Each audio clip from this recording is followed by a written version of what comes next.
और इस समय आपकी पढ़ाई कैसी चल रही है?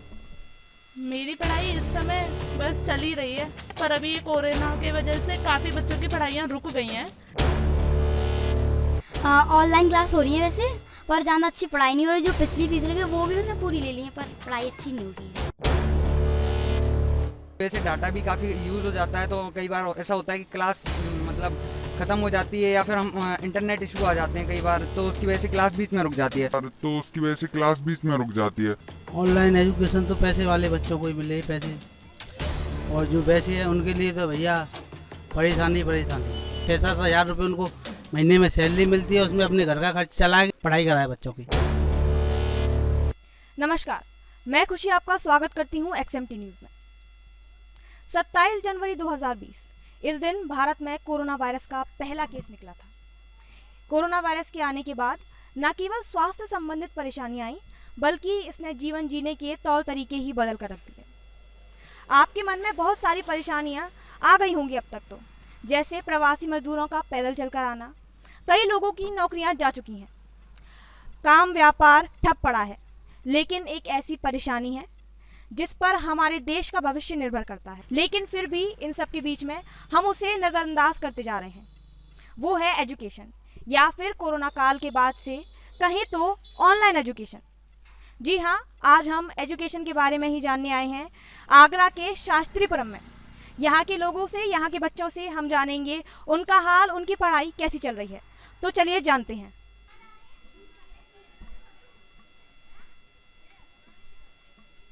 इधर आओ। कौन सी क्लास में पढ़ती हो? फोर्थ। कौन से स्कूल से? अमर ज्योति स्कूल ग्वालियर। अभी तो यहाँ पर कुछ नहीं हो रहा है। अच्छा, स्कूल कोरोना में बंद हो गए इसलिए आप नहीं जा रही हैं? हम्म। किस तरीके से पढ़ाई हो रही है आपकी? ऑनलाइन क्लास हो रही है वैसे, पर ज़्यादा अच्छी पढ़ाई नहीं हो रही। जो पिछली फीस लगी वो भी उन्होंने पूरी ले ली है, पर पढ़ाई अच्छी नहीं हो रही है। आपका नाम? सुनील धनगर। अच्छा, कोरोना काल में जो पढ़ाई का हाल हुआ है, जो ऑनलाइन एजुकेशन में बदल गई है, उसके बारे में आपका क्या कहना है? ऑनलाइन एजुकेशन तो पैसे वाले बच्चों को ही मिले पैसे, और जो वैसे है उनके लिए तो भैया परेशानी है। ना स्कूल में, सरकारी स्कूल हैं उनमें पढ़ाइयाँ ना पहले थी ना अब थी, और जो प्राइवेट स्कूल है उनमें बहुत महंगी पढ़ाई हो गई है। इसलिए मतलब जो गरीब तबका वर्ग है वो उनमें पढ़ाई नहीं सकता है। सरकारी स्कूलों में शिक्षा मिलती नहीं है, और प्राइवेट स्कूल इतनी महंगी शिक्षा मिलती है कि वो उसमें अपने बच्चों को पढ़ाई नहीं सकते। 6-7 हज़ार रुपये उनको महीने में सैलरी मिलती है, उसमें अपने घर का खर्च चला के पढ़ाई कराए बच्चों की। सरकार की तरफ से कुछ फ्री ऐप्स प्रोवाइड किए गए हैं, जैसे साइट्स भी प्रोवाइड की गई हैं, जैसे स्वयं दीक्षा। क्या आपको उनके बारे में कुछ जानकारी है? नहीं, हमें उसके बारे में कोई नॉलेज नहीं है। जी, धन्यवाद। तो आप देख सकते हैं कि मध्यम वर्गीय परिवार काफ़ी परेशानियों से जूझ रहा है। ऑनलाइन एजुकेशन की तो बात ही यहाँ तक नहीं पहुँच पाई है, क्योंकि जो छोटे स्कूल्स हैं वो ऑनलाइन एजुकेशन प्रोवाइड नहीं करा पा रहे हैं। लोग हैं जो उनके पास एंड्रॉयड फ़ोन्स, डेटा नहीं है, तो अगर ऑनलाइन एजुकेशन प्रोवाइड भी कराई जाए तो वो कैसे करवा पाएंगे? आइए आगे चलते हैं।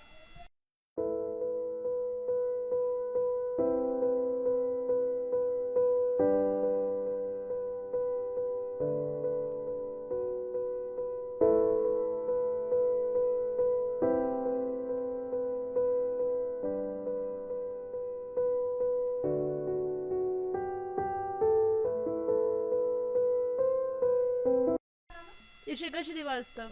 आप क्या करती हैं? मैं पढ़ाई कर रही हूँ। मैं BSc ऑनर्स कर रही हूँ। और इस समय आपकी पढ़ाई कैसी चल रही है? मेरी पढ़ाई इस समय बस चल ही रही है। लॉकडाउन की वजह से ज़्यादा कुछ खास नहीं, पर चल रही है। ऑनलाइन एजुकेशन, या फिर आप किस तरीके से अपनी पढ़ाई कर रहे हैं? Online education. ऑनलाइन आपके कॉलेज से प्रोवाइड की जा रही है या फिर आप अपनी तरफ से कर रहे हैं? जी हाँ, कॉलेज से प्रोवाइड करवाई जा रही है। पढ़ाई के साथ साथ मैं अपना मैं बच्चों को पढ़ाती भी हूँ। अच्छा, तो बच्चे आपके साथ जो पढ़ने आते हैं, आपको काफ़ी उनके बारे में पता हुआ, तो कितने बच्चों की ऑनलाइन क्लास चल रही है और बच्चे ऑनलाइन क्लास में कैसे पढ़ पाते हैं? मेरे जिन बच्चों को मैं पढ़ाती हूँ ऑलमोस्ट सारे ही स्कूल से पढ़ रहे थे, पर अभी ये कोरोना की वजह से काफ़ी बच्चों की पढ़ाइयाँ रुक गई हैं। जो भी है मैं अपने अकॉर्डिंग करवा रही हूँ उनको स्टार्टिंग, बट ऑनलाइन बहुत ही कम बच्चे ले रहे हैं। ऑनलाइन एजुकेशन जो करते हैं स्कूल की तरफ से जो प्रोवाइड की जाती है उसमें कितना समझ में आता है? ऑनलाइन एजुकेशन जो स्कूल की तरफ से प्रोवाइड हो रही है, बच्चों को कुछ भी खास समझ में नहीं आ रहा है। जो भी है वो अपना बस उतना ही कर पाते हैं जितना उन्हें 2 या 3 चीज़ें समझ में आती हैं, बस बाकी कुछ भी समझ में नहीं आ पाता। अच्छा, थैंक यू इशिका जी आपसे बातचीत के लिए। नमस्कार, आपका क्या नाम है? मेरा नाम मनीष है। आप क्या कर रहे हैं? मैं बीएससी कर रहा हूँ। आपकी एजुकेशन कोरोना के टाइम से कैसी चल रही है? किस तरीके से आप पढ़ाई कर रहे हैं? एजुकेशन पर काफ़ी इफेक्ट पड़ा है। जैसे पहले हम लोग स्कूलों में जाते थे और मतलब जो हमारे टीचर्स थे वो हमको अच्छे से एक्सप्लेन कर पाते थे, उस चीज़ पर काफ़ी इफेक्ट पड़ा है इस चीज़ का कोरोना की वजह से। ऑनलाइन क्लासेस होती हैं तो वो मतलब उतना ही समझा पाते हैं, ना ही हम उतने क्वेश्चन पुटअप कर सकते हैं, वो सिर्फ अपना बता पाते हैं। बाकी जो हमको उनको समझाना होता है वो लाइव होता है, तो मतलब ये होता है कि इफेक्टिवली हम लोग समझ सकते हैं। बट जैसे कोरोना आ चुका है तो अभी इतना मतलब स्टडीज़ पर काफ़ी इफेक्ट पड़ा है उस चीज़ से।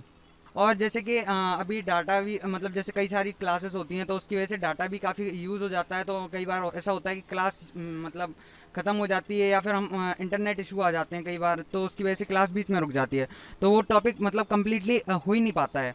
अगर हम दोबारा भी पूछने पाते हैं तो टीचर बोलते हैं कि अभी काफ़ी सारा सिलेबस भी पड़ा हुआ है, ये है वो है, तो मतलब कई सारे उनके पास एक्सक्यूज़ेस भी होते हैं टीचर्स के पास में।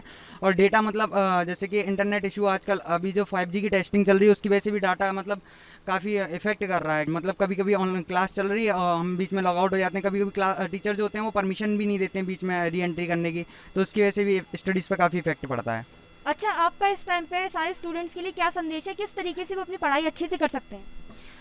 मेरे ख्याल से तो देखो, अगर जैसे कि आपको कोई टॉपिक पढ़ा दिया है, आपको ज़्यादा से ज़्यादा उसको रिवाइज करना चाहिए। इंटरनेट पर काफ़ी सारा डेटा अवेलेबल है, जैसे कोई टॉपिक आपका मिस हो गया है तो आप उस चीज़ को यूट्यूब के थ्रू या फिर कई सारे ऐप्स अवेलेबल हैं जहाँ पर और भी टीचर पढ़ाते हैं, तो उनसे पूछना चाहिए। बाकी आपके जो स्कूल के टीचर्स हैं उनको फ़ोन करके पूछिए आपका मतलब क्या सिलेबस आ सकता है, या वो मतलब जैसे कि कोई भी चीज़ है, जैसे कोई भी XYZ टॉपिक है उसके बारे में उनसे नॉलेज ले लीजिए उस टॉपिक के अबाउट में, फिर आप उसको गूगल पे सर्च करिए और बाकी आपको जितना हो सके उतना रिवीजन करना चाहिए।